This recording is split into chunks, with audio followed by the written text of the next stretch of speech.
What's up, everyone? It is Draft-a-Palooza time. We're back. It's lunchtime, Monday, Wednesday, Friday. We are drafting teams for BestBall all summer long. It's a Palooza. It's a Draft-a-Palooza, and I'm all about it, guys.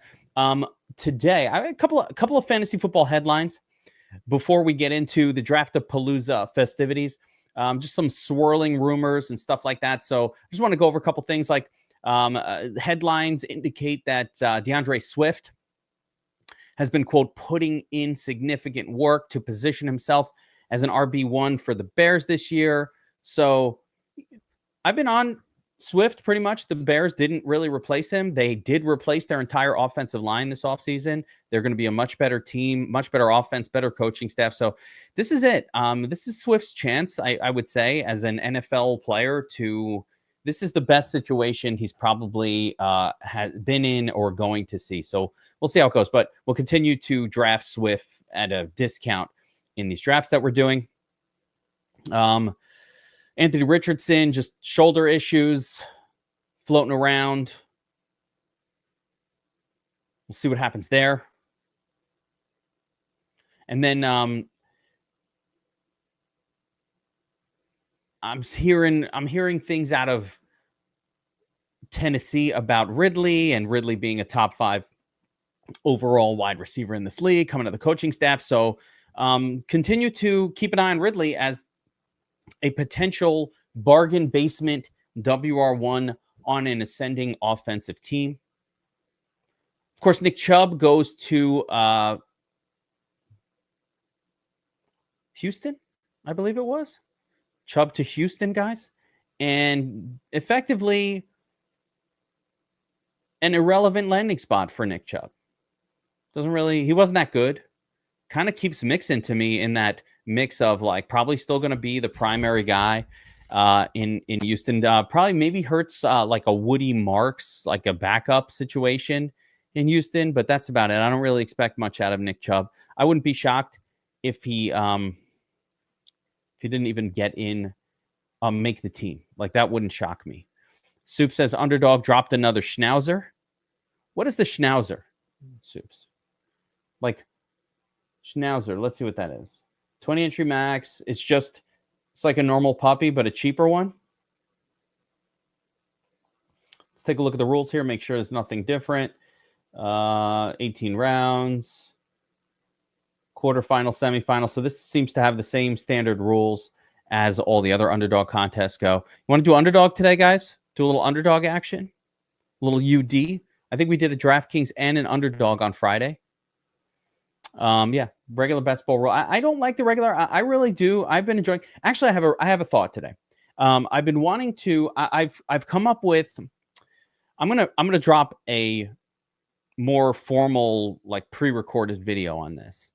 But after having done all of these drafts and kind of like getting to the point where we're at right now. Yeah, he went to Houston. That's what I thought. So getting to the point where we are right now, I do feel like I have a prescription for us for how to dominate your regular season-long draft this year. And actually, I'm going to do an Eliminator, and I'm going to talk through that strategy, and we're going to do that strategy for the Eliminator. Even though the Eliminator is different, and, you know, it's not the same thing as your season-long league, I basically have a round-by-round thought process, having done all of these drafts. And we'll be talking, I'll talk about it as we do it here. So let's go for the Eliminator on Underdog here, and we'll do the 20-second per pick one. So if you guys are with me, I don't know how this might be a little sketchy in terms of how long it takes to fill. And also, it's Underdog. Sometimes I have trouble. So let's see if we can get in there. Yeah. All right. So I'm in the Eliminator. It looks like it's pretty well filled up here. One more spot. Whoever got it, good job. So what I wanted to do, part of the reason why I wanted to do the Eliminator is because the Eliminator does play like a season-long league, right? We don't really need a lot of correlation here. We just want to pick the best players. And so let me start to talk it through. My philosophy for 2024, I believe I have the prescription, and here's what it comes down to. All right, I'm just going to get into some nuance because this is a long one. We could talk for a long time. We got a while, right? We're pick 1.5. So here's the thing.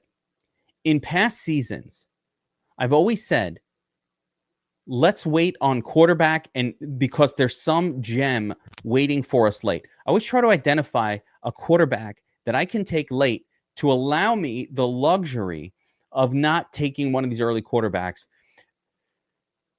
Last year, it was Jaden Daniels, which worked out. I had him down as my take him pick number 12. You will not have to take a different quarterback, right? I love Jaden Daniels. I also loved Anthony Richardson earlier, and that burned whoever took him. But Jaden Daniels, it was the backup for me on some of my Richardson teams. So it was Daniels. It's been Lamar Jackson. It's been Fields in the past. It's been Josh Allen when he was a sophomore season. We said, hey, just wait on these guys. You could take them late, and you don't need to spend your capital early. I don't see that. I don't see that this season. There's only really one or two quarterbacks that I think can elevate into quarterbacks that like will get you 30 plus points on occasion this year, available late. And it's like Justin Fields. Like it's concerning one. It's not a great one. It's no one I'm super excited about. Right. So I've come up with a prescription for this season in terms of how to attack fantasy football. And we're going to go through it here. So round one, we want to get an elite running back. I want elite running backs in round one and round two. So I just took Jahmyr Gibbs here, but Janty, Henry, McCaffrey, it doesn't matter. I'm coming out. So in my season-long draft, regardless of draft position, I'm going to probably come out with a running back in round one, and hopefully, if it lasts the way I want it to, a running back in round two as well, right? The best actual spot to pick from this year, in my opinion, is actually, I don't mind the number one overall pick, you get Saquon, but I actually think this is a year where it's pretty good to get a late first round pick for your starting point, because that's where you can potentially double tap Janty and McCaffrey, or Derrick Henry and McCaffrey, some combo like that that's really super awesome. So round one, elite running back. Round two, another elite running back. Kev, you're crazy. Why are you doing that? Everybody says wait on running backs. Fuck that. These guys who we can get early are gold, right? So, of course, the wide receivers are great here too, all this and that, but there are later round wide receivers. We're in a 1.5 point PPR format, and realistically, it's these outsized running backs that you can get early that cannot really be replicated later in the draft. We're going to get guys who are with issues, with question marks later. There are decent ones, but if we're trying to win our season-long league, we need outsized performances. You need those games where, looking for when my next pick is, 2.5. Oh, I'm at 2.8. So you need those games where somebody on your team puts up a 30 plus. And so in round three, so we get our two elite running backs, round one and round two. Again, hopefully in the perfect scenario. In round three, I'm opening up permission to take a stud quarterback. And by stud, I mean there's really 2 or 3 stud quarterbacks. It's Josh Allen. Let's give it 4. It's Josh Allen. He's the ultimate stud. Do not be fooled by anybody else. Allen is number 1. Lamar Jackson is number 2. And then at 3 and 4, you have Jaden Daniels. And, Bucky goes ahead of where I wanted. Josh Jacobs, Chase Brown. So, yeah, they didn't allow me to follow. Oh, man. All right, we'll just do Jonathan Taylor reluctantly. I'm reluctant with Jonathan Taylor there, but it is what it is. Weird spot to pick from. The reason I didn't take Chase Brown there, I don't have a good excuse for that. Probably should have taken Chase Brown, but Jonathan Taylor's fine. I don't love Jonathan Taylor this year. I'm just not that crazy about him this year. I'm never that crazy about Jonathan Taylor. I have a little regret about Chase Brown there, but I think Chase Brown also is a little, there are some risks there as well. So, if possible, elite running backs in round 1 and 2. Then the potential for an elite quarterback in round 3 or 4. And that's where we want to get our elite quarterback and then our WR1, right? WR1, 3 or 4, elite quarterback potentially in round 3 or 4. And this is just a sort of an overall prescription for how to build a team. My assumption here is that we're talking about standard redraft leagues where you have at most one flex spot. Not anything to do with. Yeah, see that. Yeah, I heard about that too. I don't know why when I put your thing here, my image disappears. All right, so I'm going to continue with my philosophical approach here, and we're going to take Lamar Jackson. So we got our stud QB. Yeah. I started off with that, Andrew Nolan, talking about Chubb. My thought is I don't think Chubb does anything to hurt Mixon at all. I think he's just there. He's a backup now. He didn't look good last season. Mixon's getting older too. He can get hurt, but without Mixon getting hurt, I think it's actually not a bad move for Mixon, basically. They have to have a backup in place. And so they brought in a veteran, but I'm not even sure that Chubb is any good anymore. So don't allow the Chubb news to mess with you at all. I'm just going to ignore it for the most part. And that's it, right? So, all right. We got through our 2 rounds. We have a quarterback, 2 running backs.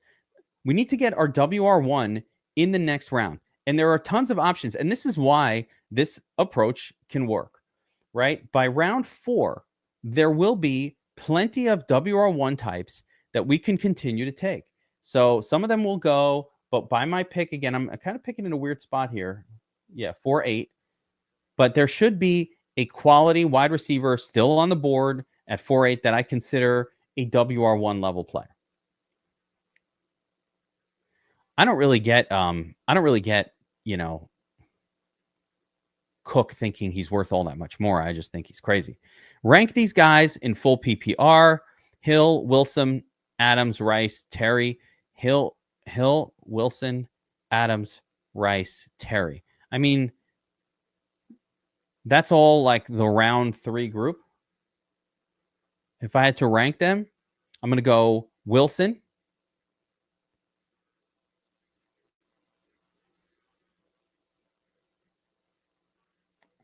Terry, Rice, Adams, Hill in that order. All right, we're coming up next. We're watching the wide receiver group. He took McMillan. So we got he took McLaurin. Go with Xavier Worthy or Tet McMillan here. Let's go Tet here. This format is the weekly elimination format. So this is not a format where I want to get too excited about rookies that might take a little bit in order to sort of get up to speed. I want to have, this is a format also where I want to come out with 3 stud running backs for sure. Rich, how long should I wait to get him now? And do you think Jones will start? Anthony Richardson is no one you should be even really trying to get at all. I don't think Jones will start. I think Anthony Richardson will be fine, and he will start for his team. But Anthony Richardson is as risky of a player as exists in fantasy football this year. In these drafts, you should be able to get Anthony Richardson with your last pick if it's a season-long league. In these best ball leagues, you can get him in round 15, the last quarterback with a pulse. And if you do it in best ball, I think you just back it up with Daniel Jones, which is what we've been doing here on this show. Like, we've been backing that up with Danny Jones, and it's been great. Thank you. Okay.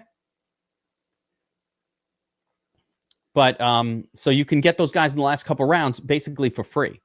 I think pick 92 is too soon for Richardson. Let's pay attention though in this draft, and you'll see what I mean. We'll be able to get him way past that. And in your season-long league, he will not be drafted at all. I'm going to go with Connor here. Again, why am I going with the veteran? Because this is the elimination format, right? Let's pay attention to the position group. This is the weekly, this is the Eliminator, top 50% advance. I'm only really worried about the first few weeks looking at this format. There goes Harvey. And I picked Connor over him, but I think in season long and other settings, I might pick Harvey over Connor. But being that this is what it is, I just went that way. So I've now got Lamar, a 3-pack of running backs, and only 1 wide receiver so far. So we're going to beef up that wide receiver group in the next, hopefully in the next round. And this is my actual approach for season long as well. Just like this, I'm coming out of the first 5 or 6 rounds with a quarterback. If it works out, a quarterback, 3 running backs, and only 2 wide receivers. We're going to have stud running backs. We're going to have stud quarterback, and we will get it figured out at wide receiver. That's how you win your season long league. Now, another thing I want to talk about with season long is just this idea that, man, I've been doing season long for a long time, and I finally kind of have picked up on something. And it is an important thing that I'm picking up on. I've been watching some videos, and it kind of opened my eyes to some things. In season long fantasy football, your wins and losses, like you have a whole bunch of players that just give you what I call, yeoman scores, right? Basic score. Your regular guys on your team, they put up a 15 one week, they put up an 18, they put up a 10. You're just hoping they don't burn you. But the players that drive you to wins are the outsized performances. So that's why I want to talk about the quarterback group. When I put Lamar Jackson on my team, forget that he averages 25 fantasy points. More important for me with Lamar is there will be 5 or 6 or 7 weeks, some number of weeks where he scores 30 plus. Same thing with Josh Allen. You need those 30, 35 points. Those monster scores are the things that propel you to wins. All right, let's take a look at what's coming up here. But those are the things that propel you to winning your week. It's generally not going to be, all right. Addison, Myers, RB, Swift. I'm doing it. I'm just doing something stupid here. Yeah, there you go. 191. That sounds more like it, by the way. That's fine, Andrew Nolan. You want to take Anthony Richardson that late. That's fine. Like, what did you risk? You risked nothing. You took him instead of like some third string running back. Who cares? And if he happens to have a miraculous comeback, great. But again, going back to this little philosophy I wanted to talk about with how to approach your draft, and what you need players that occasionally get you a crazy high score. There's no other way to put it, right? The rest of your team, they're going to give you like regular scores. They're going to average their 16s, their 15s, wherever you take them, they'll give you those average scores. But you need to, the way you win your week, and in fantasy football, remember, it's all about the week. It's okay if we have a down week, but that I'm not a Pollard guy. So, I mean, rock hard castle. It's just always going to be. I'm not a Pollard guy here, but we're gonna get Ricky with this next pick, or Steffi Diggs. I don't even mind Stephon Diggs. Fine.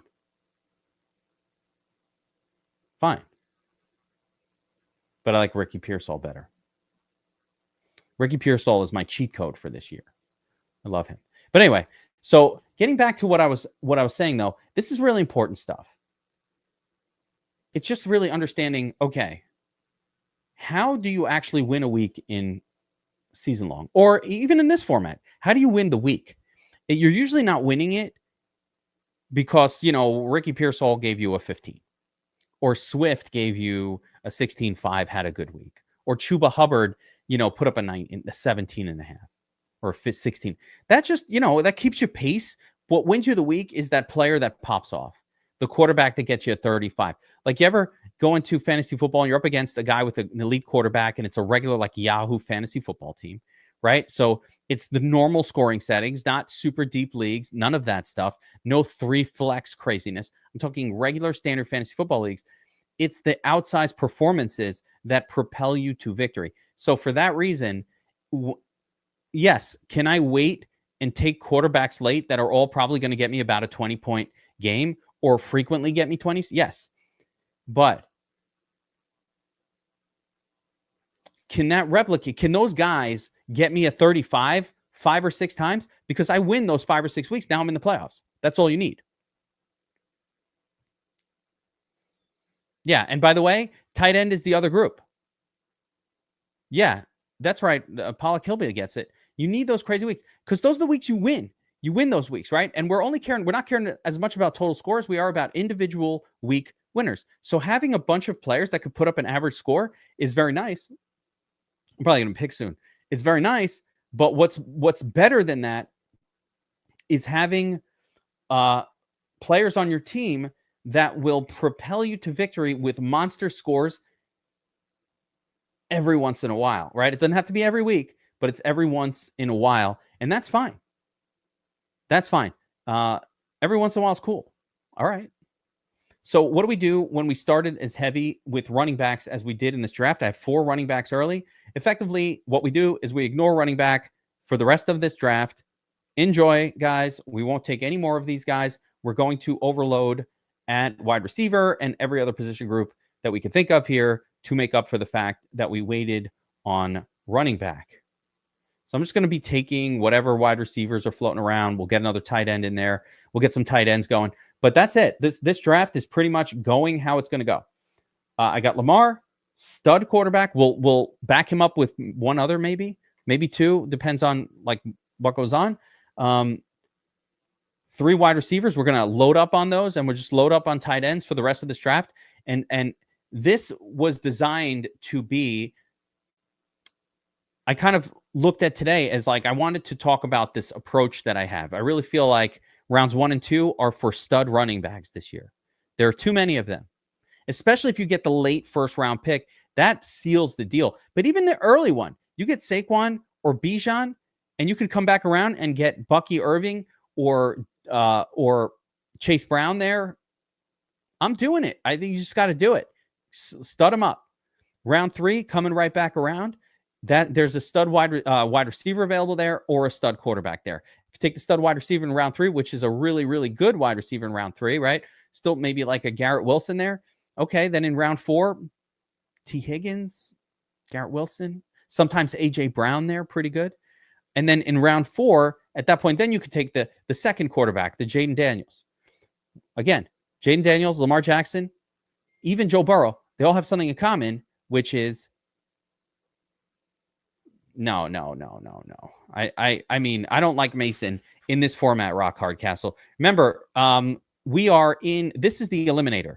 A guy who's going to come on mid-season like Mason, who needs an injury, I don't need that. I need to win week 1. If I don't advance week 1, you're out. Half the field is gone week 1. The other half, the next half is gone week 2. By week 3, there's only 12% left. You have to be a GPP winner, even just to get to week 3. So those late season guys, the people who are taking them here, I don't think they understand this format. I don't think you should do that in this format. All right. Not that correlation matters that much. Again, in the weekly Eliminator format, it does not matter very much. But I feel like if Mark Andrews is still there, maybe we'll do that. At tight end, wide receiver group is starting to really thin out here. So this, I need to still get another couple of, wide receivers with some life in them, and they're going quick. So let's see if taking that 4th, probably right. What? Oh, I got an auto pick of Najee Harris. Oops, because it doesn't make noise. Well, that fucked it up when I was talking. I auto picked Najee Harris because I wasn't paying attention. And that kind of fucked this whole draft up, didn't it? All right. Well, them's the breaks. We're going to have to try to make up for it, but it's going to be tough from here. Why would it take Najee? Ugh, gross. God damn it. That would be the only share of Najee Harris I have all year. Ew, so gross. Disgusted by it. Sickens me. Najee Harris. Give me a break. We're going to have to continue to load up on these wide receivers, though, because now I'm absolutely behind the 8 ball in this particular draft. Still good enough, though. Still good enough to get by. All right, we'll pair up Bateman with the Bengal stack is very doable, Andrew Nolan. That's what's fun about. I think it'll be a very common stack in best ball because of the way that those players, like if you look at how the Bengal stack works, in every best ball league, you're taking Chase 1 or 2 overall. You could get T. Higgins or Chase Brown, or you can get Brown and Higgins on the 2-3 turn. You can get both of them. And then in round 4, you can get Burrow. Like, it's very easy when you have an early pick to set up a monster Bengal stack. I've done it already on this show. And I think a lot of people will do it for that reason. So That's the only thing to be aware of. I just think it's almost so easy that other people will do it. So be aware that that is not a difficult one to put together. So it'll just be a little chalky, maybe. We got to get our tight ends going. I still need some more wide receiver firepower. And I see a couple of names that I like here. So a couple of wide receivers that I really like this year. Marvin Mims Jr. was coming on strong at the end of last year. And there's more competition in Denver. You don't know what they're going to do, this or that, but I'm just going to go for it. I like rookies that come on strong late in the year. And that's kind of a little bit of what Mims was doing there last season. The other guy is Hollywood Brown, who didn't play last year. We all kind of forgot about him, but he's on the right team. He's on a team with a quarterback that can throw deep. And I thought he was going to be a great fit with Mahomes when he went to KC. So I've been taking a lot of Hollywood Brown just kind of for that reason. Obviously, we've got our running back spot fully filled out already. We're starting to fill in our wide receivers. Need to get some tight ends going here as well. So this draft kind of went how I wanted. I want to go back. We'll look at the draft board and see like where Harris was taken, what wide receiver I could have gotten.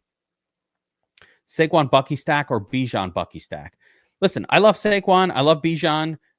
Which one's going to be better this year? I think it'll be Saquon if he doesn't get hurt, but Bijan's awesome too. And Bucky's great. The Kenny Pickett thing, Rock Hardcastle, you gotta let it go, man. He's terrible. He's not good. He's not good. He stinks. It's never gonna work. Kenny Pickett's terrible. Shouldn't have been drafted. Yeah, with the Bucky, I mean, yeah, and Andrew Nolan, this is exactly what I've been talking about from the beginning. You want to start your draft this year. I think this is my philosophy. I don't know. I think you want to start with two of those stud running backs. Bam, bam, knock it out. Two of those running backs, knock it out. Bam. Two studs that, and if it's Bucky, fine. But Chase Brown is okay. But if it's Achane who falls there, if you're a little later in round one and you end up with like Derrick Henry in round two, I can't believe Derrick Henry's fallen into round two. That is so stupid. In its own regard, we'd have a whole conversation about that. Or you get like Christian McCaffrey in round two. He still goes in round two in some like season-long type formats. Yeah, just fucking do it. Just take that guy. We'll go with Ferguson here.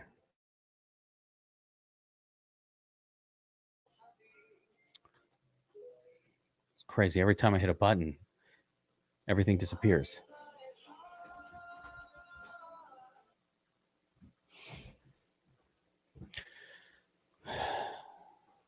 Anyway, Ivan Drago's in here with us. We'll do a little look over. I didn't even notice who's in the draft with us because I really wanted to get into that like approach to drafting this year. Did I take a tight end? Yes.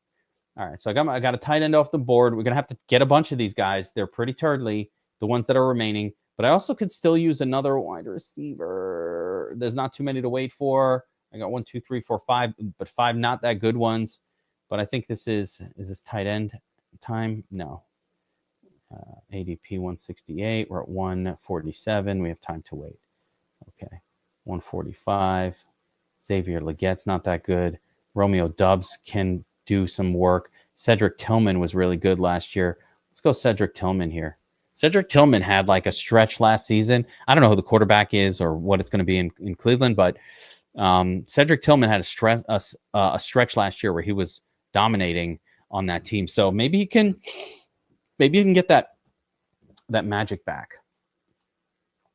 I don't mind it.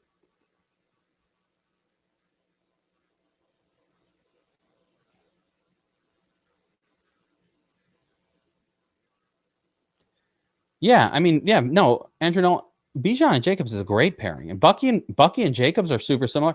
I think Bucky showed more explosiveness last year. Jacobs just got a ton of volume on his team, right? So Jacobs got it done last year with just massive volume that was force-fed to him, which is fine. We like that too. That's great, right? But he didn't seem as explosive, whereas Bucky seemed like he just had explosive talent.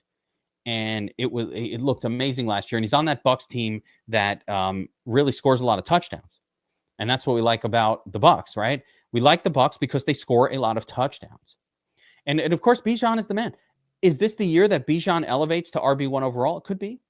Could be. I have a hard time seeing how anybody passes Saquon with just how good the Eagles offense is and how good they are at scoring with the running back. So like, but everybody's scared that Saquon's going to get hurt. He's on the cover of Madden, Madden curse, blah, blah, blah. I don't really buy that all that much, but like, okay. All right. Yeah. He could get hurt. I'm not going to say he couldn't. Get a little Zach Ertz. Hit you where it hurts, Mr. Ertz. I like Hunter Henry. This group of tight ends, sort of the end of the quality tight ends. That's why I had to get one here. We're in round 14. And, I've got Ferguson, pretty sketchy. I've got Zach Ertz, pretty sketchy. So we're going to Ray Zanny this one and probably get 4 tight ends total. And we're going to hopefully, I don't need tight ends really working in my flex because I have all those running backs. But I do, it doesn't hurt.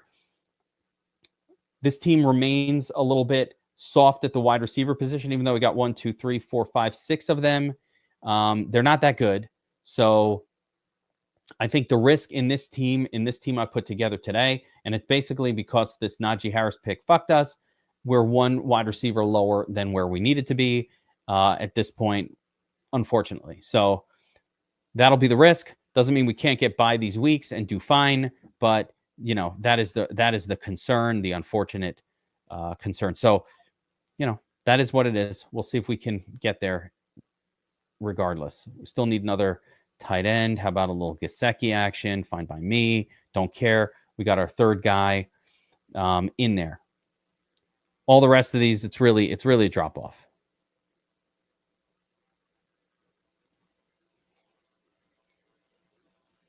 Tattoo, you might be right. I think the Kenny Pickett stuff might be a troll.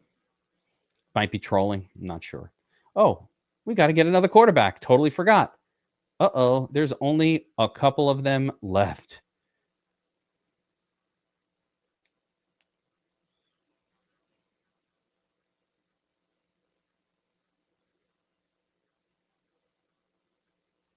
It's not even a guarantee that Tyler Shook will start for the Saints. Something could happen there. Anything that could change. That could absolutely change. Will Shipley, good pick there. Jalen McMillan still. What if Jalen McMillan plays ahead of Igbuka and kind of gets that rollback? And what if Godwin doesn't start the season? And what if Mike Evans hurts the hammy and you get like a Jalen McMillan, good year? Could happen. Definitely some names here of some live bodies at wide receiver. I think Demario Douglas is a live body at best. Mary Slayton, kind of. Diami Brown could maybe be that guy. He's had a good touchdown scoring run early in his career. Austin and Roman Wilson for the Steelers. One of those guys could come out and wind up being that guy.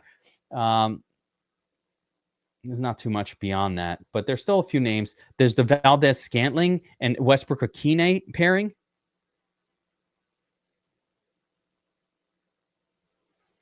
Yeah, Andrew Nolan, you committed a cardinal sin. Having Lamar and Hurts on the same team is effectively death of your team. Are you talking about your draft right now?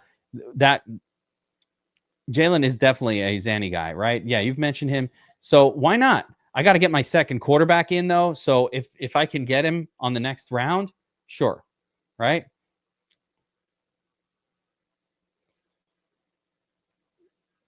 In a condo in Denver. All right. I just feel so anyway, where was I? Can't throw me off. T Pistol takes Danny Dimes ahead of Anthony Richardson. Are you serious right now? Are you serious? Like, are you in here? Is T Pistol in here? Is this person in here with us? That is just, I mean, that's taking it too far. You took it too far. All right, we're at pick number, let's see here. We're in round 17. We got 2 picks left. Wide receiver, takeable. Another quarterback.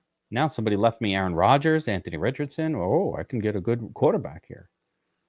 Should we take Anthony Richardson just to fuck over the Danny Jones guy? Yes. So back to it. Probably could still use another tight end or wide receiver. I don't think these wide receivers are going to get me big points each week. I did not get enough firepower at the group, but with all of this firepower at running back, I think this team and quarterback, I think this team has a chance to advance a few weeks. I could have used a little more tight end firepower. Fine. Could have used a little more wide receiver, like good ones. I don't see anything like that now. I can, don't like anything that we see here. So I don't think we're going to get anybody all that good, but it is what it is. We'll do a look over at everybody's draft. And then in the chat, guys, let's vote for what do we want to do next. We want to go to DraftKings. We want to do a standard like puppy / schnauzer here on Underdog. We can do that as well. But how do you guys feel about like my approach this year? So I really think that I've kind of cracked the code of what we should do in season long this year. Of course, it's June. We have a lot of time. We have a lot of time. What's a golden retriever? We have a lot of time between now and like when we'll be drafting our actual fantasy football teams, but it's just speaking to me, that approach that we suck it up and we take a quarterback early. I've never said it. This is the biggest change for me in my entire history of playing fantasy football. I think it's acceptable this year. If you don't do it, I just think the guys who you're taking late, yeah, it might work out. Drake May, Bo Nix, maybe it could work out. Trevor Lawrence, I guess, maybe it could work out. Not excited about it. I'm going to take Roman Wilson. It's a contest called the Golden. I'm assuming, is that here on Underdog? Because I don't remember seeing that one either. I don't remember seeing that, but let's take a look at the draft here, and then we'll see what's next. Sorry, cat hair all over my face. So let's see how this draft went, and let's see who's in here with us. Guys, if you're in this draft with me, let me know. As far as I could tell, I see Ivan Drago in there. I see Soups in there, of course. Soups, always there with us. So Fact 75 did not get in this one with us. Yeah. See? I did not say I was going to fire you. I didn't say that. It's not true. I would never say such a thing. But super early, it should not be round 2 if that's super early, right? Don't take him in round 2. Wait till round 3. All right. Let's take a look at these drafts, and then we'll move on, and we'll do another one. Somebody said the Golden. I did say that. Oh, Taco's bringing it up. I did say it. Okay. All right. Let's see how this went. By the way, Taco, do you see my big NASCAR win? Me and a couple other DFS Army friends, first place. Motherfucker, that was in my handcraft, in my only handcraft for NASCAR yesterday. My only handcraft takes down first place in the $44 contest, and I was joined by 2 other DFS Army subscribers. That was fun. You guys absolutely crush NASCAR every week. It's my favorite. That and actually MMA. MMA and NASCAR are so fun. Yeah, it was. And Taco, you took down a couple tournaments, right? So really good stuff. All right. Ivan Drago, Bijan, Chase Brown. You started exactly as we talked about. So Ivan Drago, literally everything that I just talked about, you executed to perfection. Perfection from this spot. Bijan, Chase Brown, made Omarion, and Josh Allen in your first 4 picks, and then 2, 3 WRs, DK Metcalf, Debo. The only thing here is you didn't need to go K-Shack there. I feel like you kind of chased it to pair up with Josh Allen. Don't need to have any kind of don't need any sort of correlation in this format. That being said, great, love it. 4 more WR1s. We get you wait on tight end, but you get a pile of them. I mean, this is as good as it gets. Ivan Drago, this is textbook perfection. Very well done. I'm scared to go up against you. That's how good that looks. Taking Bijan ahead of Saquon is a ballsy sort of like thing to do. And, okay, fine. Get to my draft. I start with Jahmyr Gibbs, Jonathan Taylor. We go Lamar, Worthy, and then Connor. So we get 3 starting running backs, all looking decent. Lamar and Xavier Worthy in there as our WR1. Here I took Swift because I just didn't like what I was seeing at wide receiver. It kind of was a drop-off in my mind, going even from like this whole round. I feel like once Ridley comes off the board, we kind of take a little bit of a step back at wide receiver. Addison's been okay, but he's nothing special. Judy on a bad team, okay. Debo, mysterious. Jacoby Myers, more of a PPR guy. So Godwin, don't know if he's going to be ready. So I went with Swift here, and then Pearsall and Darnell Mooney. Love Pearsall this year. Darnell Mooney was great for stretches last season. Here, this was an auto pick of Najee Harris. Let's see what I could have gotten. Could have gotten Nick Booga, Jaden Higgins, Keon Coleman, Christian Kirk. So nothing that great, but I probably would have taken a Jaden Higgins there. Jaden Higgins being that WR2 probably for the Texans this year. I don't mind that role at all. You get Bateman, a touchdown scorer, Marvin Mims, some upside, and then we load up on tight ends and quarterbacks at the end.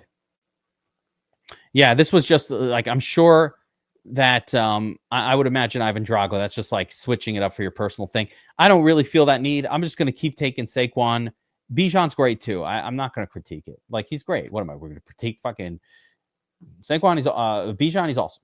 Soups comes in and kind of, all right. So Soups decides to go with the luxury tight end, and I don't mind it. Brock Bowers is the man. Let's not, be mistaken. Brock Bowers is the man. But when you do that, of course, you generally should be waiting on your QB, or else your team just gets crazy weird. Henry and Hall are very good picks. Montgomery, a touchdown scorer, is fine for this format. Mike Evans is your WR1, I think, is sketchy. Olave, maybe a little sketchy as well in my mind. Not in love with the quarterback situation in New Orleans, but at least Olave is the WR1. But I don't count on them scoring a lot this year. Pacheco, I love him in this spot. I mean, who would you take ahead of Pacheco? Warren? No, these are already backups. So, no. I think Pacheco is the last of the possible starting, running backs. Caleb Johnson is kind of in that kind of thing. Baker Mayfield, first QB, and then you pair him up with Igbuga. Fine by me. Kirk, Brown, upside guys. Justin Herbert, Wandale, my cheat code. Quentin Johnston with some upside, and then a bunch of tight ends. I think it's a solid draft as well, Soup. So pretty good stuff overall, guys, for this draft. I kind of, the auto draft, it kind of didn't quite perfectly go, but that's what happens. That's what happens. The draft ends up going how it goes, right? Sometimes things don't fall to you as you're hoping. It's just how it goes. So what do we say? There's a new the golden single draft, fast drafts only, 10K to first. Want to try the golden, guys? This is a single entry. So for any one of us who are in it, this is going to be it. We'll only get one. We're doing the golden. Reminder, let's just take a look at this. This is the same format as the puppy and all their other stuff. Yeah, 15, 16, 17. So in this format, correlation becomes more important. Stacking, quarterback, thinking about matchups and that kind of shit. We'll give it a shot. 3, 2, 1. The golden. Let's go. See if we can fill it. Oh, we got a lot of open spots. Uh-oh. This is the problem with live streaming and doing a contest that's not super popular, right? Might have to wait a while for this thing to fill. You guys want to jump in? Anybody want to jump in there? The golden, it's filling. It's filling up. So for the most part, the approach that I've been talking about, I really only care about the first 8 or 9 rounds. And then, yeah, everybody's going to get in on this thing. I only care about like the first 8 or 9 rounds. And then after that, you kind of got to do what you got to do. It's your season long. So I'm formulating my approach to season long. And, there are years when you say, my approach this year is, let me just wait on quarterback. I'm going to take one late. I'll get an extra position player early. Everybody else is going to be scrambling for those backup running backs, I'll have an extra one, or I'll have an extra this or that, or I'll take a luxury tight end instead. I just don't see it this year. I don't see, if you look at the quarterback group, really look at the projection, and it kind of tells the tale a little bit. The drop-off is significant. Once we kind of get to the secondary group here, so like beyond Joe Burrow, yeah, Mahomes is up there, but it's not that much, and we're dropping, and we're in the 280s, 300. So what's the difference? And these are conservative. The difference here is, these guys are all kind of the same. I don't even use these projections. Never looked at it, but it's interesting that it's here. We got 2 more spots to fill.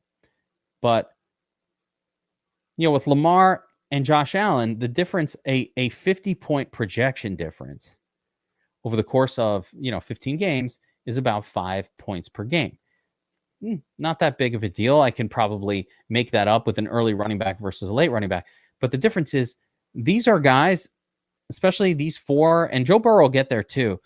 I don't know if beyond Joe Burrow we're going to see a lot of that, but Joe Burrow and up, these first 5 or 6, these are all quarterbacks that will get you 30 plus like multiple times this year, multiple games.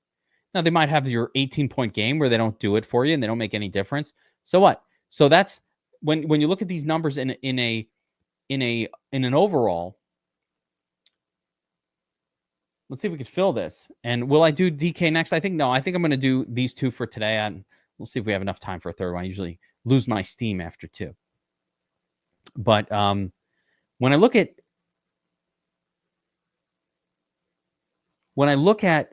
these quarterbacks that you're taking later, number one, if you miss on these early guys, there really isn't almost any reason to grab anyone after that.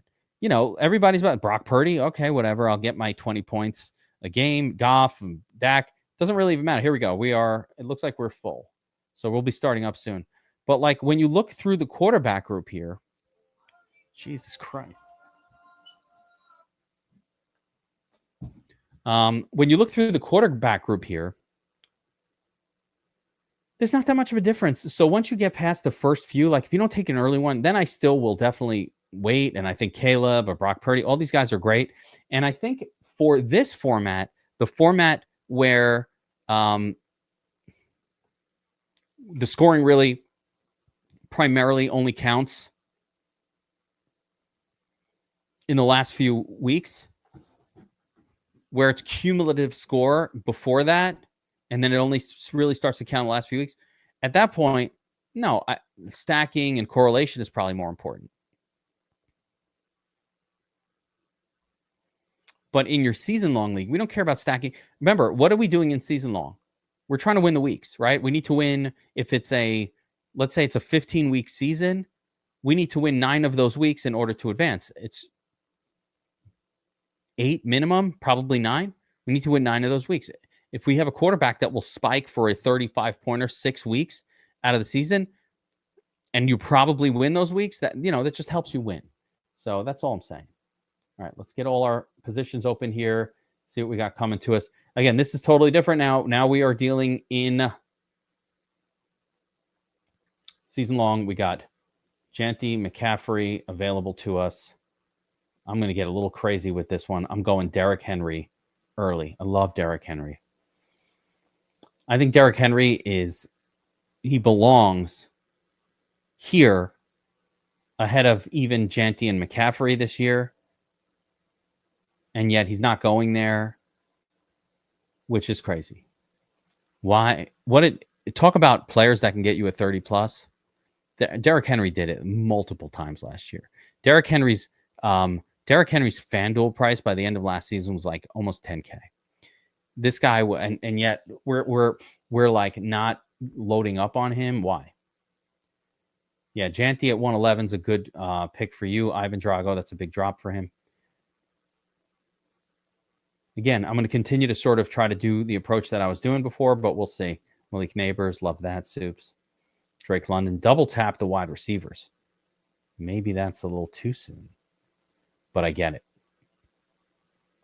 So all the good running backs are gone, or the great running backs were gone for Soups. You decide to double tap wide receiver, and an interesting choice with London ahead of like Amon-Ra and Brian Thomas Jr. Definitely not what the ADP would say, but Fuck ADP, right? You do it. You do you. You do what you gotta do.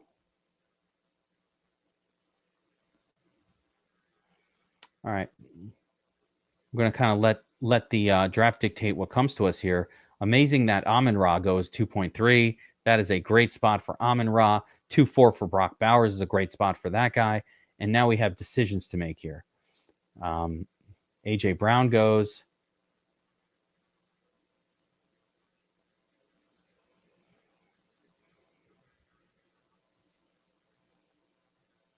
I don't mind it. Like, yeah, just do it a little different. Yeah, this is single entry. So get weird if you need to. Achan goes, and I'm going Bucky here. I'm going Bucky ahead of Jonathan Taylor. Oh,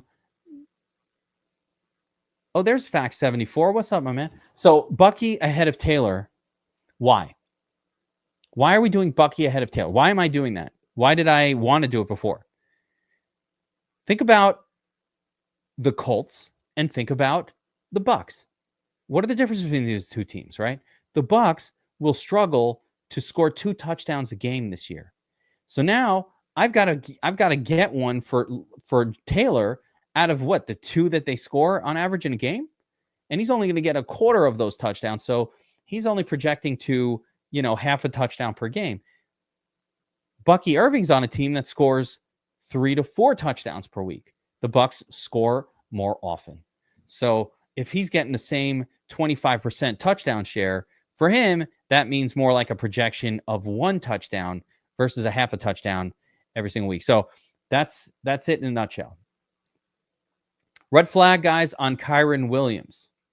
I like Kyren, and I don't think the issue is going to come up this year, but the red flag for me is mostly just keeping in mind that Kyren Williams is he was a 5th-round pick. And my guy, McVay, on the Rams, goes through running backs the way that, like, some people go through women, like real quick, right? He uses them up and throws them away. He uses them up and tosses them out. We're late in round 3. Josh Allen is here. I don't see why I should just not do that. So let's go, Josh Allen. And here's the fun part of a Josh Allen lineup, and it is the best part of it in my mind. When you have Josh Allen, you don't actually need to stack the quarterback. You can. It's easy to do it, but you don't have to. And I like that. Right? It eases me from the burden of having to overthink the stacks. Unburdened by what has been. Easy me for to worry about the stacks, but I forgot what I was talking about just before. I've been rambling on. What the hell was I talking about?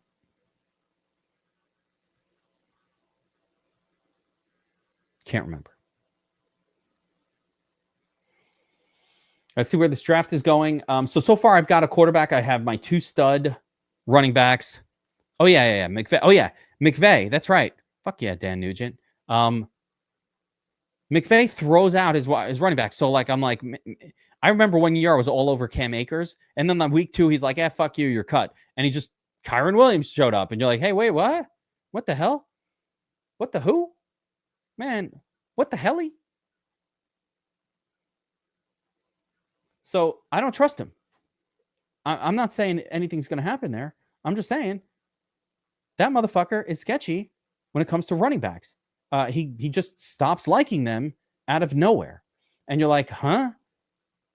Why, when, and how? Why is this happening? And like, that's just what it is. He's like, nope, don't like him anymore. Don't like it. Suck it. Like, that guy just does not give a shit. You never find out what happened. Why didn't he like Cam Akers? What was wrong with it? The guy was getting all the carries the year before. Coming to the season, we're like, yep, we love Cam Akers, blah, blah, blah. And then like, he doesn't like him anymore. And so that's my only concern with Kyren Williams. Like, is McVay going to pull a fast one on us? And be like, no, Blake Corum's looking really good. And then you're like, wait, what? Blake Corum? Who the fuck is that? Like, you don't know. So I think that's a possibility just because he does this. But it could be next year. I could be a year early on that thought.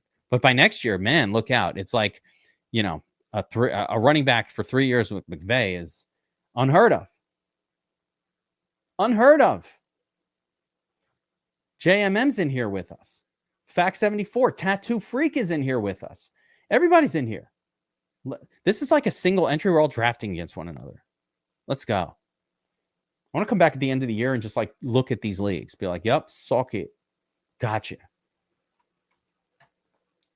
It's actually going to be the exact opposite. One of you guys will win, and I'll be in the league just watching it like, wow, man, Tattoo was in there with me, and now he took the whole thing down. Look at that. We drafted together. I've got a quarterback, 1 wide receiver, 2 running backs to start. So we're through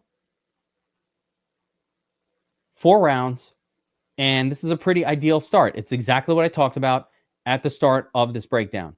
A couple of stud running backs, a WR1, and a QB1 to start the draft off, and you're looking good. And you could go a lot of different ways from here.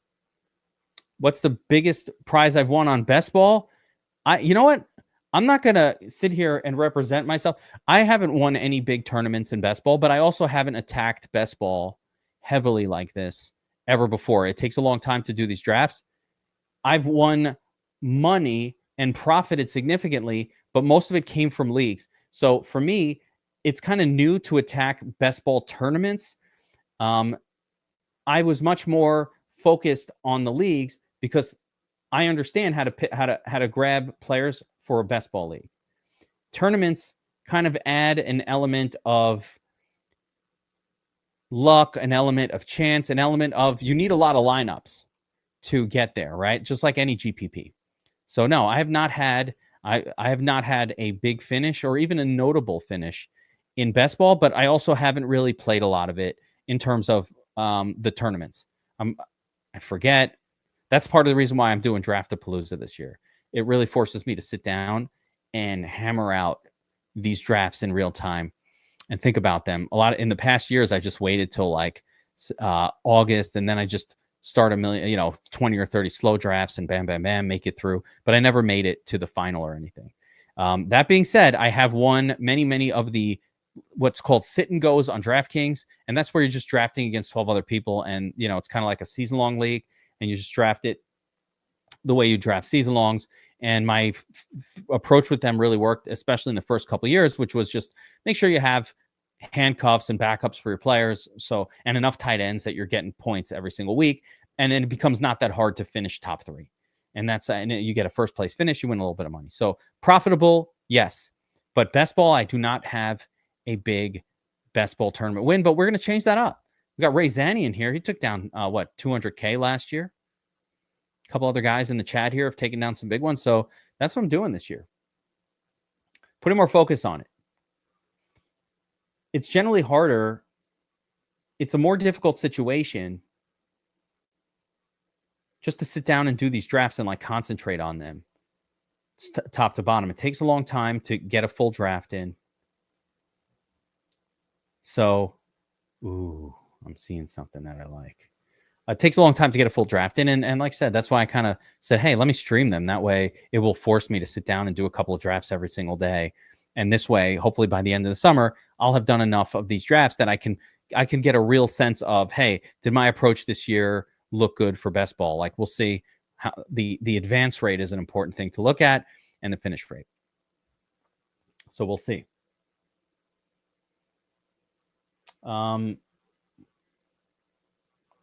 Yeah. All right. So we are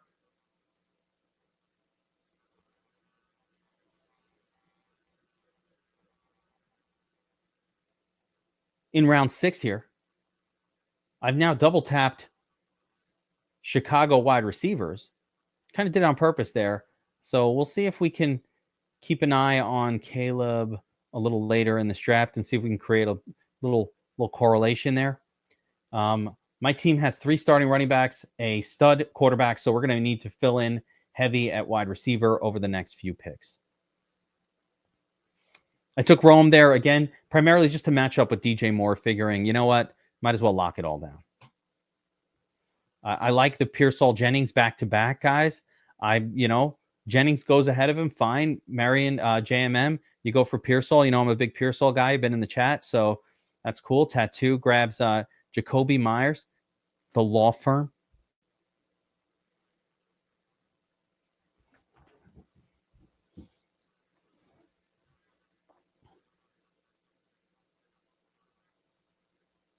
When it comes back around to me, I am looking at wide receivers here. Gonna need one. Gonna need a few. JMM, D Swift, I'm telling you, I got a good feeling. I think you get Swift in round 7. I think you are ahead of the game. Pollard, fine. Swift, then Pollard. Again, goes the same order. So somebody critiqued that before, but it just happened again.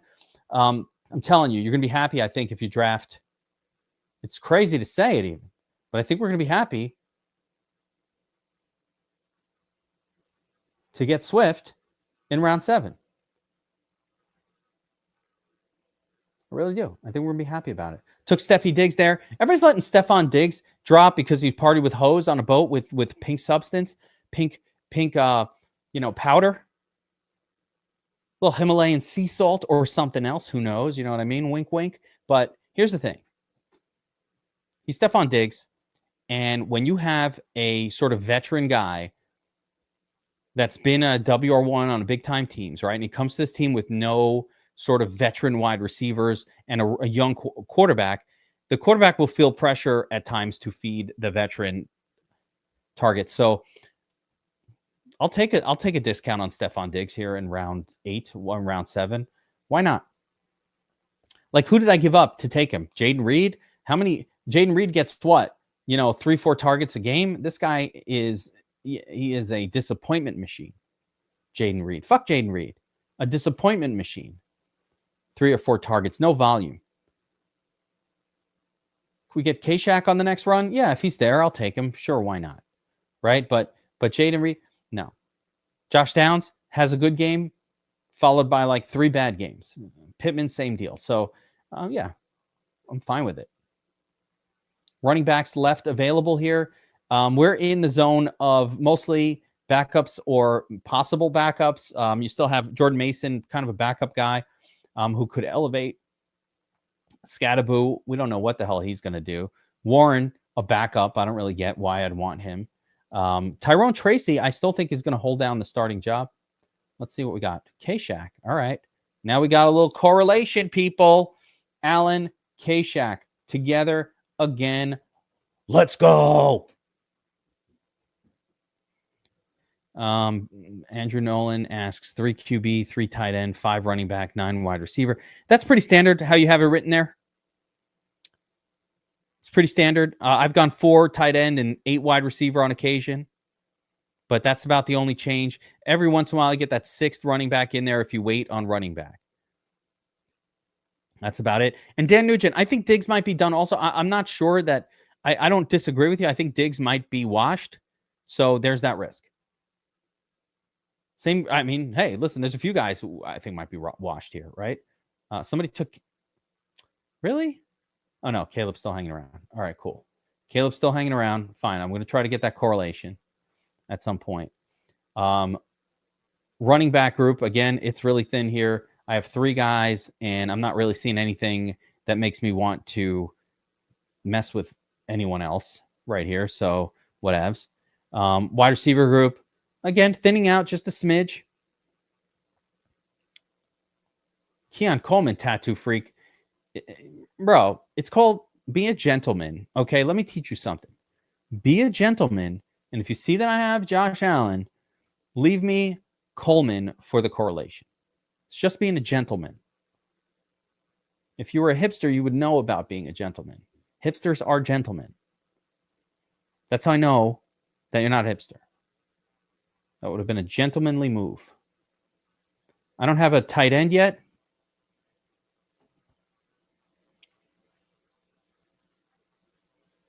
So we'll take one. Field season, lots of old players. I mean, Dan, between Tyreek Hill, Cooper Kupp, Devontae Adams,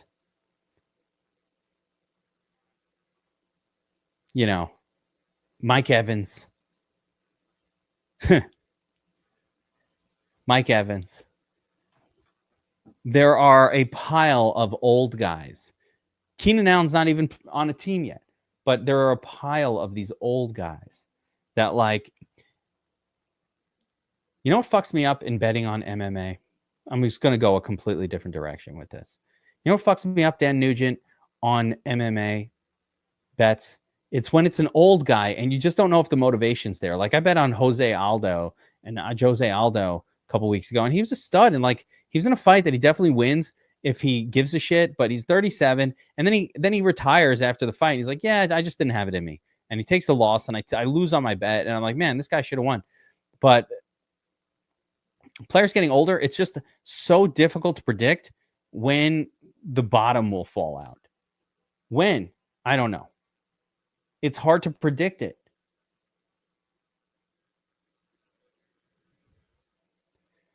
All right, Tattoo, just like, if you give me a bet for tonight, Tattoo, for hockey, that will get me to watch it. Give me a bet. Give me a reason to watch. And then I'll watch.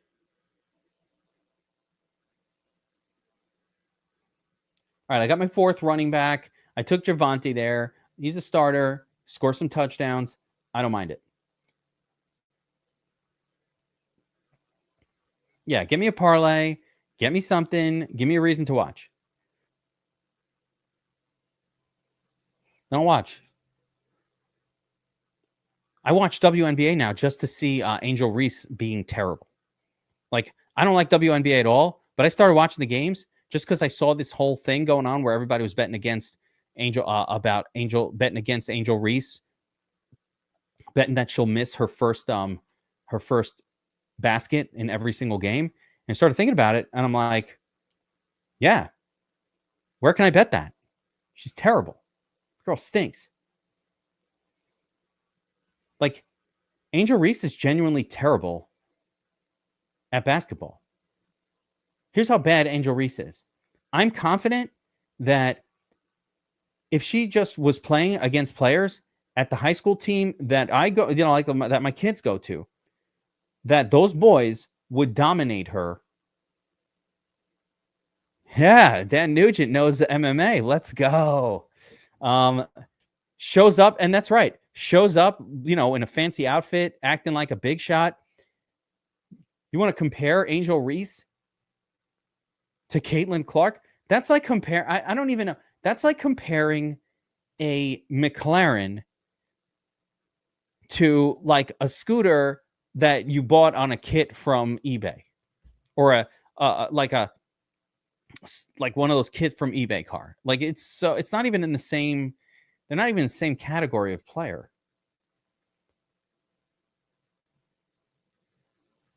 It's wild that again, not a fan of WNBA. I don't know, but I want to bet against her. I want to bet on her missing her first shot. That girl's terrible. I like that whole thing they have going on. All right. Check out my team so far. I now don't need any more talent at quarterback. I got Allen. I got Caleb. I got a monster stack going with Caleb here. I can actually increase the stack if you guys leave him for me. So we'll see if I can get one more piece to that stack and just lock down the whole thing. That would be great. That would be great. Don't do it. Don't do it to me. Don't fuck me. Chicken salad sandwich. Do not fuck me. Don't do it, chicken salad sandwich. If you do it, I'm eating a chicken salad sandwich for lunch. That's how I'm going to fuck you back. Oh, you fucker. He did it. Chicken salad sandwich. Jesus. Pissed me off. He fucked me. All right. You know what? I'm going to go with my other stack. Dalton Kincaid, but it's a lot less sexy than the Loveland version would have been. It's a lot less sexy than the Loveland version was going to be, guys. Fucking chicken salad sandwich. Some of them bitch. You fuck me. Where are we? 4 running backs, 2 stud quarterbacks. We got Kincaid and Andrews. I think the only way, Andrew Nolan, that Kincaid becomes like a good sleeper is if somehow Dawson Knox just gets knocked out of the way. If I need him out of the way. And the only way that really happens is if Kincaid starts getting trusted as a pass protector. They don't trust him to block. He doesn't block. They don't like that. That's what's going on with Kincaid. That's why he can't stay on the field, because they don't think he can block. He can run block. So either he needs to be able to do that, or I don't think he's going to be on the field very much. And there's nothing you, me, or anybody else can say or do that's probably going to change that. He's got to be able to run block, not pass protect, but run block, so they can keep him in on those kind of plays that require a run blocker. Yeah, 2 quarterbacks in. We've got. I like this team. I'm excited. This is one of my favorite builds that I kind of gotten in there so far. Fuck you, chicken salad sandwich. What is the little highly experienced badge? Okay, got some highly experienced guys in here. Chicken salad did it on purpose to me. Soup's got some experience here. I like you could see here. I don't even have the experience badge. I haven't done a ton of drafts on Underdog at all. So, take that for what it's worth. Why should I listen to you, Kev? You haven't done that much. I never say to listen to me. I just say, let's draft together. Let's have fun.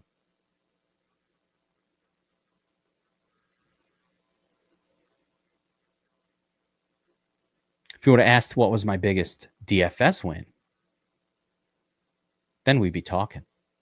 Had a couple good DFS wins through the years. Some big numbers, but not necessarily best ball. All right, so we have 2 tight ends. Chicken salad, just trying to fuck me over however he can. Ferguson there. Let's see what's going on at wide receiver. Thielen, no. Dowdle, Shipley, nothing there. I'm going to go with my 3rd tight end here. I like Zach Ertz. Zach Ertz was so good last year. He was just a stud last season. Like, no one likes him for whatever reason, because he's old or whatever the reasons are. But Zach Ertz was good, man. I'll take Zach Ertz on my team. Yeah, there you go. I don't need no stinking badges.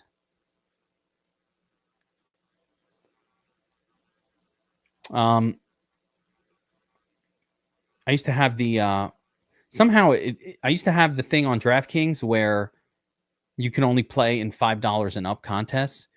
You'd play too much money or too much experience, whatever. I couldn't get in the $4 and under. And then one day, that was just gone, and I can now play any contest on DraftKings. I think either they changed their requirement or I don't know what happened. But now I can play in any contest,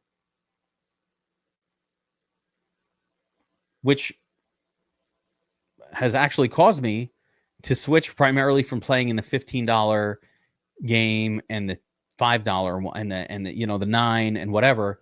And now I've shifted, and I do play a lot of the 50 cent or the 50 cent games and that kind of thing. I do play in a lot of those.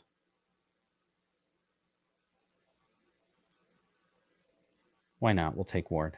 I do play in a lot of those because let's say like last night, I don't do that much NBA. I don't play that much NBA. I don't follow it that closely in DFS because I do football. And by the time NFL is done, I need like a break of about a month. And then by the time that's done, we're like the playoffs already. So I don't do a lot of NBA, but like last night I'm like, or during the playoffs, I enjoy these showdowns and these smaller contests, but sometimes just playing the 50 cent game, or I'll do the 50 cent, the $1 and the $4 one. I'll just max them all out, hammer out the domination station, just run it and see what happens. Right. Not that big of an investment, $150, something like that can win. If you take it down, you win 1,000 or 1,500. I'll go crazy. But especially in a sport that I don't understand that much of, I think that's not, that's just what I've done. It's like, yeah, I can try to up the dollar amount, but I don't really feel like I have that much of an edge, and it's really actually that I want to put that much concentration into it. Because if I'm going to put, $1,000 down in a tournament, I really want to know what I'm doing, not just like button click, hit like a couple times and let it rock. I prefer it in a sport that I know, so at least I could feel like I added something. All right, so I got 3 quarterbacks, 3 tight ends, 4 running backs, and 5 wide receivers. This is a spot where probably want to continue to fill in wide receivers here. It's not looking too good, but I'll go with Tyler Lockett, just a mildly correlated with Cam Ward situation, but I do not expect much out of him. I don't mind taking Keenan Allen here late in some of these drafts and just kind of hoping that he finds his way onto a team. I think that's okay. After that, again, these are just garbage players, so not much to do there. Running back group, there's still a few of these backup types floating around here, so, fine. Tight end group, a couple of live bodies, but we're almost done. Sam Darnold lasting till... Guys, you shouldn't leave Sam Darnold this long. Sam Darnold is the starter. I don't understand. Sam Darnold was paid $100 million. He's the starter for his team. He's better than Geno. He's better than a lot of starters that are already off the board. There's no reason for Sam Darnold to still be there in round 17. Darnold had a good year last year. He put up a lot of points. That's a great pick for you, Tattoo. I know you're listening, so that's good. Blake Corum actually liked that pick as well. I would have taken him with my next one, but I didn't need a quarterback there, but yeah, why not? Round 17, you get Sam Darnold, a starting quarterback. That's why you can wait on quarterback.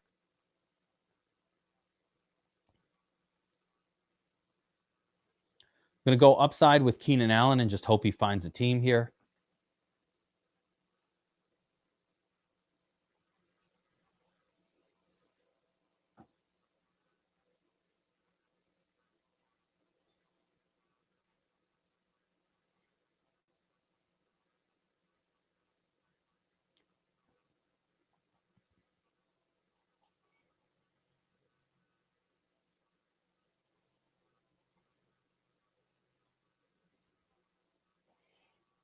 Tyler Shook, the last remaining possible starter. Perfectly fine for a late round pick. Tutu Atwell, that was a Ray Zanny guy, I think. Tutu Atwell is a play on Puka getting hurt. And Tutu Atwell comes in. Set some big games.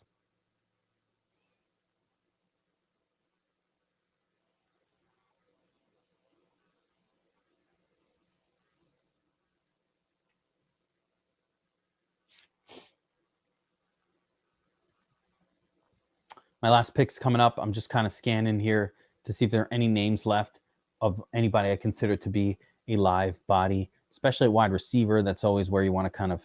Roman Wilson, I've been taking him a lot at the end of drafts. I'm skeptical about it.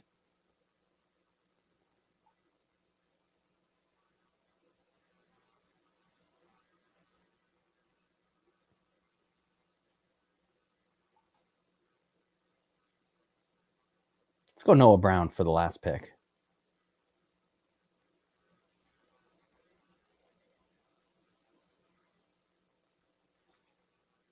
Oh, when you click your name on the app, it'll show the roster. Yeah. By the way, I only started doing underdogs last week. It was closed in New York up until the last few days. So I've only got a few drafts done on underdog because it was not available in New York up until about a week and a half ago. They just finally got back in here. But in the past, it was available. And so, I did some, but I never attacked this hard. I was always more, again, DraftKings. Just come on that site. My money's in the bankroll there. Plus, I think that the DraftKings drafters are less professional than the ones on underdog. I think they're softer.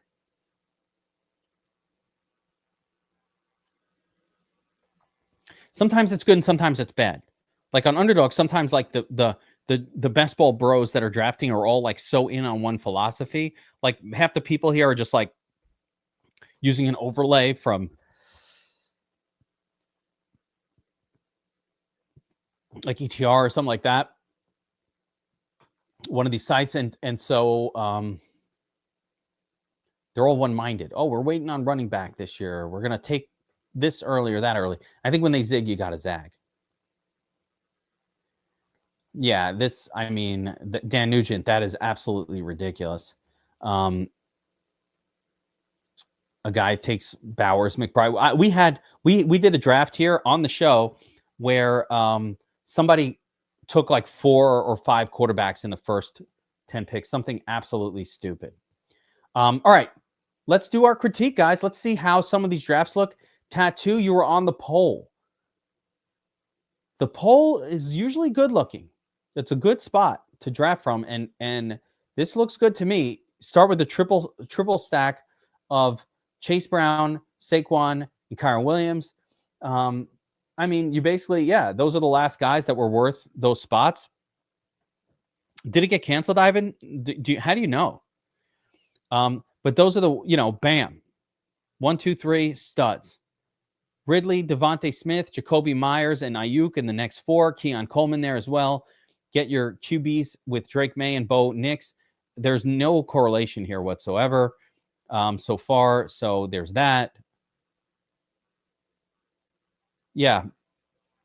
No correlation. Good pick with Darnold there towards the end. Good tight ends. I guess you got Hunter Henry with Drake May. Did a little bit of that. Yeah. Only negative to this draft would be, there's not really any correlation in here, but good overall draft, good players, good team. Remember, this is also single entry, so you won't have to go up against like 10 million different iterations of different ones.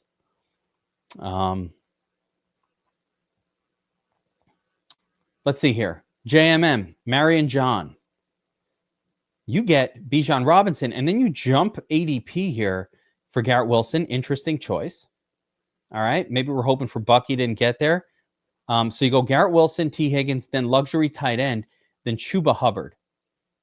Okay. Another strong wide receiver in Ricky Pearsall, then DeAndre Swift, who I like. So you still got a really actually pretty good trio of running backs, and your wide receiver group looks super strong. I like this draft the way it's going. You can pair up Fields with Garrett Wilson. I love that. What's not to like? Upside, Rashid Shaheed, upside, Christian Kirk. You got Kirk and Stroud together here. Plenty of upside. I don't know if there's any other. No.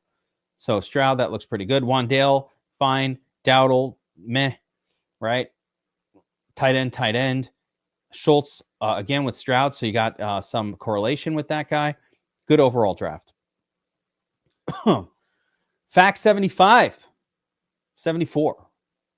Thought it was 75. 74. Gibbs and Taylor first 2, just like I did in mine, right from that same spot. I don't have a problem with it. I like my 2 better, which is weird since if I had to choose, but yeah.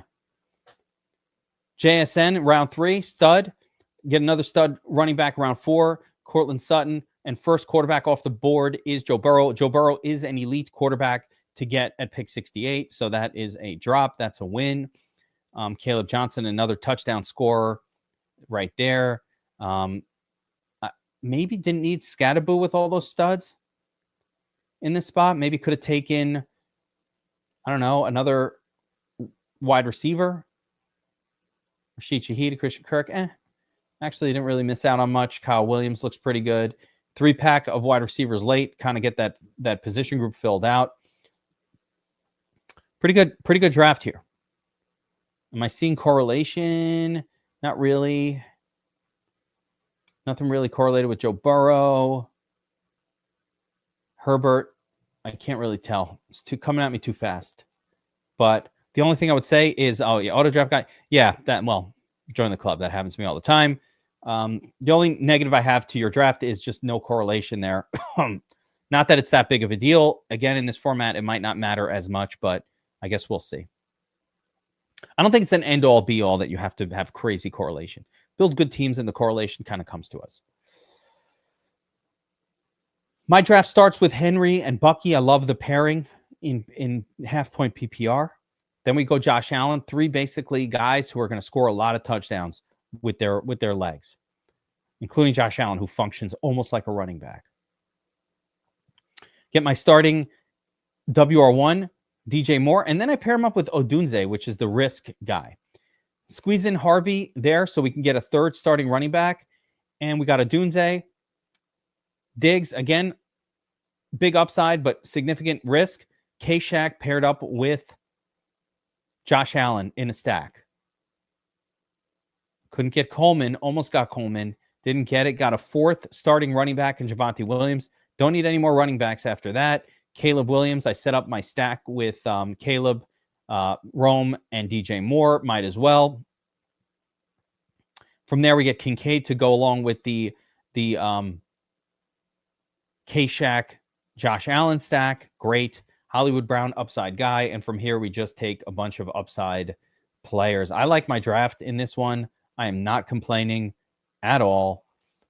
Drago and Soups at the end. Drago with Ashton Janty, Brian Thomas. So we get 3 wide receiver, 2 running back in the first 5, or 3 and 3 in the first 6. Very balanced. Get the extra running back in round 8 with a luxury tight end. First, Burden Mims Jr. Love that. And then you didn't waste picks on quarterbacks early. You took them exactly where you needed to. If you're going to do this like this. You get all these stud players, and right at the end of the useful wide receiver group, boom, 1, 2, double tap the QBs. I like that. Jacksonville, I'm assuming you got, Brian Thomas. So this was planned. Drago, Brian Thomas, Brenton Strange. Get a nice little Jaguars stack going on right there. McCarthy, I'm assuming you might have somebody who goes with him. Jordan Addison, there it is, and Hawkinson. So you get really, really good little correlations with these two. This is well planned. It's called thinking ahead, people. Get Pat Bryan in there. Oh, yeah, we're starting to lose steam here. Get a little drink. But that's a well planned out. I mean, listen, Drago, Soups, you guys have been doing this over and over again. I'm already expecting it. These are good drafts that are well planned out, thoughtful. And guys, take an example if you're watching this of what Drago is doing there. Thoughtfully setting up the draft. He's like, I got Brian Thomas, got Addison. He's thinking, you know what?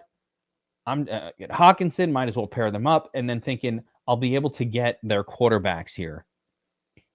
And that's what he's doing. So this is well planned. This is thought through, and it's thoughtful.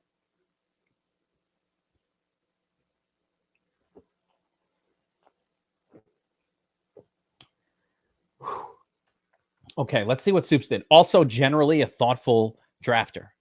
So let's see how it comes together, right? Start off with Malik. And Drake London talked about it at the time. A little reach on Drake, but it's okay. A little reach. I love Malik there. But when you start off slow at running back, you got to make up for it. Let's see how that happened. So we got Made Omarion, Lamar Jackson, stud in a great spot. And then Alvin Kamara, sketchy. So basically, this is no bueno. Maybe Soups, maybe this is genius. Maybe this is the right way to do it. But I feel like, all right, Debo, Darnell, Igbuka, second stud, too many luxury positions taken here. You got bench wide receivers. First, I like the tight end, Evan Ingram. I like Bateman, but the wait was so long at running back that now you have a bunch of backups that need injuries in order to be relevant. You know, maybe that's genius. Maybe that's how you win this. Certain years, it certainly was how you won this in years past when there have been a lot of injuries. I have no way of predicting it. There was a couple of years ago where like virtually every first and second round running back was a bust, and people who did this sort of wait on running back approach were rewarded, and other people who studied it then believed, oh my God, we have to wait on running back all the time now. It worked this one year, and then the next year it doesn't work. So it's luck of the draw. It's not a bad way to do best ball, especially in a single entry tournament, and just say, fuck it, I did a 0 RB. With that being said, obviously, Soups, you're at risk here with not having enough good running backs. So I might have, maybe instead of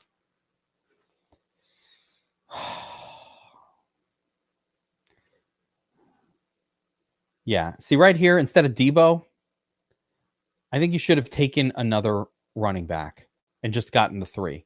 And even if you waited and you're like, no, I don't want to do it, I'm stubborn, I am Mr. Stubby, whatever. At that point here with this double tap, you really needed to take Pacheco or just one other guy. So, Soups, very thoughtful drafts. They're always good. One of these spots should have been another running back. That's all. That's all I'm saying. Points per completion league. Gabriel says, what would your strategy be for a PPC league? Would you buy an early QB or later QBs? Gabriel, I'm going to answer that question. I'm going to put it on screen here. I don't know if I seem to be disappearing when I put something on screen. Not sure why that happens. But first of all, I need to see what that scoring looks like. Like, I've never done a projection for a PPC quarterback, but my guess is that would elevate pocket passers like Joe Burrow,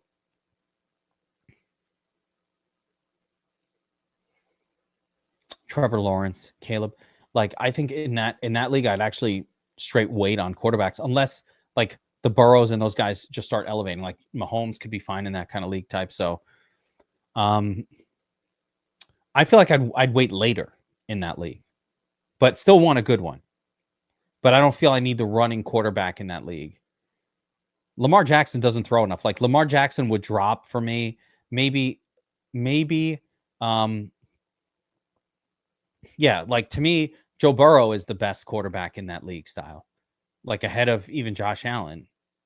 So maybe Jaden Daniels is a good hybrid, but like, yeah, I would look to wait on quarterback probably and just take a pocket passer because you're not going to benefit that much at all really from Lamar and those types who don't throw a lot. So that would be how I'd approach it. What an unusual league though. I think the correct move is to not be in that league. Do it differently. It doesn't do that. All right, guys, let's wrap it up here. Draft-a-Palooza Monday. We're back on Wednesday. Draft-a-Palooza. We'll try to get a guest on here on Wednesday with us to draft together. We'll switch it up. We'll go back to DraftKings on Wednesday. And now I'm in some crazy dynasty leagues with weird scoring systems. And some I don't even really know what the scoring. I'm like, wow, this is weird scoring. I don't even know how it works. But I can see me being hipster. By the way, tattoo. I would be a hipster, except my wife will not allow me to grow a beard. She says I look terrible when I have a beard. But I like going to the barbershop. Getting the whole hot shaving cream thing going on, straight edge, shave it up, cut the hair nice, get the whole barbershop experience. Get in there, get some face slaps going, throwing that aftershave. You know what I'm saying? I like that whole thing, the whole barbershop experience. I like that. Guys, look out for a long form. I'm gonna do a recorded video just talking through that overall draft strategy for this year. I'm also working on some players to be wary of videos. So look out for that as well. We're going to be talking about some players that, they're fine, but maybe carry a little too many question marks. Maybe avoid them, right? Not that to say they're going to be terrible, but maybe take someone else instead. And also we're going to do a long form video on just my overall round by round approach to fantasy football this year. Again, it's June. That could change by August, but I really like kind of getting my thoughts down this time of year. So look out for that. I appreciate everybody hanging out for Draft-a-Palooza. It's a Palooza 3 days a week, Monday, Wednesday, Friday. Get in there, get back here, subscribe, like, notify, all that good stuff. I appreciate you guys drafting with me. We'll see you guys tomorrow or next time on Wednesday. Deuces.